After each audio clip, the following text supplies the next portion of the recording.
ఇప్పుడు ముత్తవరపు సురేష్ బాబు. అందరికీ నమస్కారం. మొన్ననే అతిథిగా వచ్చాను, ఇక్కడికి మాట్లాడాల్సినంత. కానీ ఈరోజు నేను మాట్లాడేది ఇద్దరి గురించి మాత్రమే. ఇక్కడ ఒకరు నా అభిమాన నాయకులు సాంబశివరావు గారు.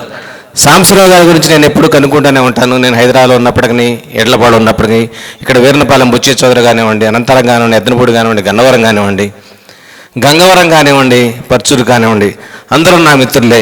ఏంటి సాంబశివరావు గారు అంటే, అసలు ఏం పని లేదు, ఇంట్లో కూర్చునే గెలుస్తారు. అరే మీరు ఆ మాట చెప్పకుండా ఆయనకి ఇంట్లో కూర్చుని గెలుస్తారు, బాగానే ఉంటుంది, చాలా కష్టపడండి, ఆయన గెలిపించాల్సిన బాధ్యత మనకు ఉందంటే, ఏం పర్లేదు అని అనేవాళ్ళు. అదేవిధంగా ఆయన గెలుపొందారు. మీకు నేను ఒక ప్రత్యేక అభిమాని అండి సాంబశివరావు గారు. ఇకపోతే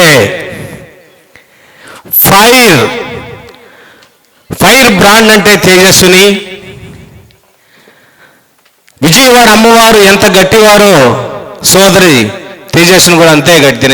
ఎందుకు చెప్తున్నానంటే అండి, చంద్రబాబు నాయుడు అరెస్ట్ చేసి అలా వెళుతూ ఉంటే హైదరాబాదులో ఒక పక్కన తను రుద్ర ఖాళీ అయి ఎంతోమందిని, లక్షలాది మందిని పోగు చేసి మొట్టమొదటిసారిగా ఆమె బయటకు వచ్చి ఐటీ రంగంలో కానీ ఎక్కడ అందరినీ పోగు చేసి పోరాటం చేసిన మనిషి ఆవిడ. ఆంధ్రప్రదేశ్ కంటే కూడా ముందు హైదరాబాద్లో మొట్టమొదటిసారిగా ఆమె ప్రారంభించిందండి సోదరి తేజస్విని. గచ్చిబౌలి పోలీస్ స్టేషన్, అమ్మా నీకు తెలియదమ్మా, నాకు తెలుసు. గచ్చిబౌలి పోలీస్ స్టేషన్లో నిన్ను రింగ్ రోడ్ దగ్గర నుంచి తీసుకెళ్తుంటే సాయి వీళ్ళందరూ మా దగ్గరకు వచ్చారమ్మా, మన ఇంటికి వచ్చారు. వస్తే గాంధీబాబు గారు కానీ నేను కానీ అమ్మాయిని స్టేషన్ లోపల పెడితే మేము రావాల్సి ఉంటుంది, ముందు అమ్మాయిని విడుదల చేయండి. నేను స్టేషన్లో కూడా పంపలేదమ్మా ఆ రోజు. కేసు ఎలాంటి కేసు లేకుండా అయినా సరే తను ఎక్కడా తగ్గకుండా ఎస్పీల మీద, డిఎస్పీల మీద ఒకటే మాట, ఏం చేశాం, ఆయన ఎందుకు అరెస్ట్ చేశారు, దానికోసం ఏం చేస్తున్నామని కేటీఆర్ కూడా ఎదురుతున్న మనిషి ఆవిడ తేజస్విని. 2 నిమిషాలు మీ ముందు మాట్లాడుతుంది, చూడండి. ఆమెను ఎవరు మర్చిపోలేరండి. ఇందాక ఎక్కడ తాగింది కానీ ఆమె ఎంత కమిట్మెంట్ అంటే, జస్ట్ 5 నిమిషాల ముందు ఇక్కడ కూర్చున్నాం. నాటక రంగం గురించి 5 నిమిషాలు 5 నిమిషాల్లో 2-3 నిమిషాలు నాతో మాట్లాడిందండి తను.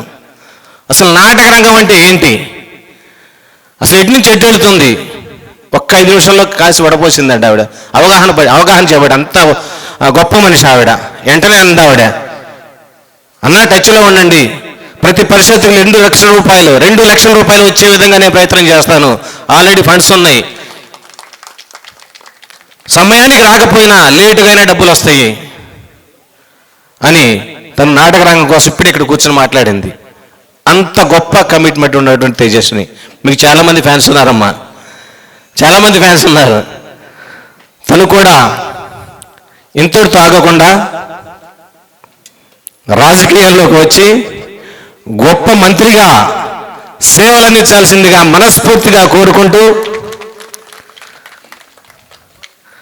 మీ అందరి ఆశీర్వాదం, మనందరి ఆశీర్వాదం తేజస్విని కావాలని కోరుకుంటూ సెలవు తీసుకుంటున్నాను. Thank you very much.